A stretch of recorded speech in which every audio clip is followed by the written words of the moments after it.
పరిణయం chapter 20. ఇప్పుడు చెప్తున్నా, మీ కూతురు మీ దగ్గర లేకపోవడం మంచిదైంది అని అంకిత ఇంకా ఏదో చెప్పే లోపే అమూల్య కోపంతో, Ankita, are you out of your senses అని అరుస్తుంది. ఆ మాటకొస్తే, నువ్వు కూడా నాకేమీ కావు, మర్చిపోయావా యూనివర్సిటీలో ఎలా కలిసామో? సీనియర్స్ ర్యాగింగ్ చేస్తుంటే ఎంతలా భయపడ్డావప్పుడు? నువ్వు నాకేమవుతావని కాపాడ నిన్ను. అలాగే ఇంకొక మాట తప్పుగా మాట్లాడితే ఊరుకోను అని అంటుంది అమ్ము.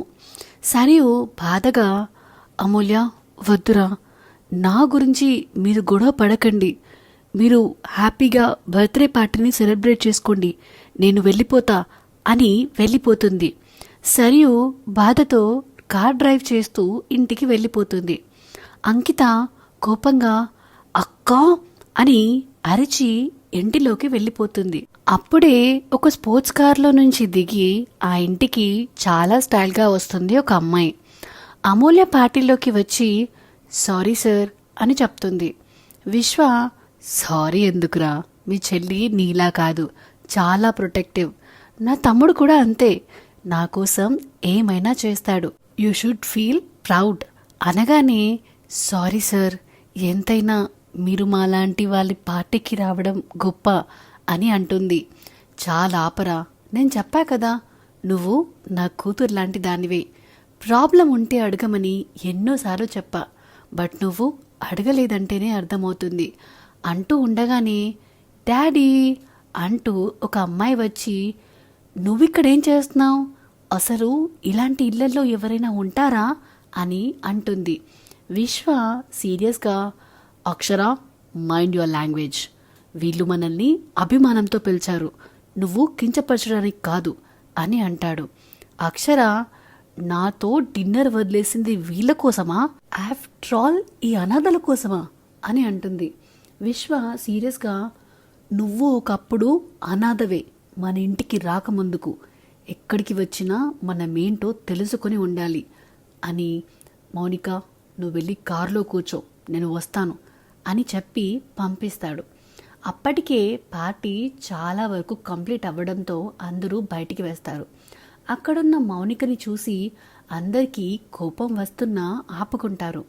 విశ్వ వాళ్ళ వైపు తిరిగి, సారీ అమ్మా, తనకి ఎవరితో ఎలా ఉండాలో తెలియదు అని అంటాడు.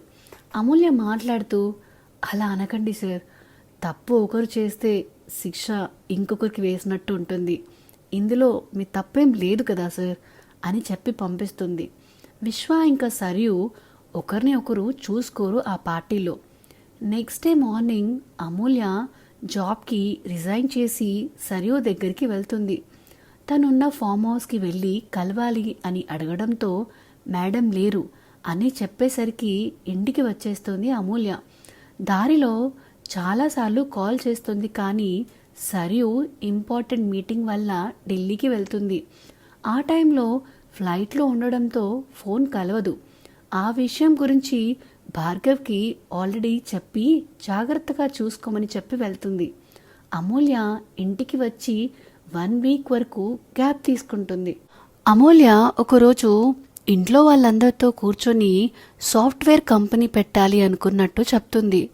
జాను షాకింగ్గా, నిజమా అమ్ము అని అడుగుతుంది. అవునని అంటుంది అమ్ము. గుడ్ డెసిజన్ రా అని భాస్కర్ అంటాడు.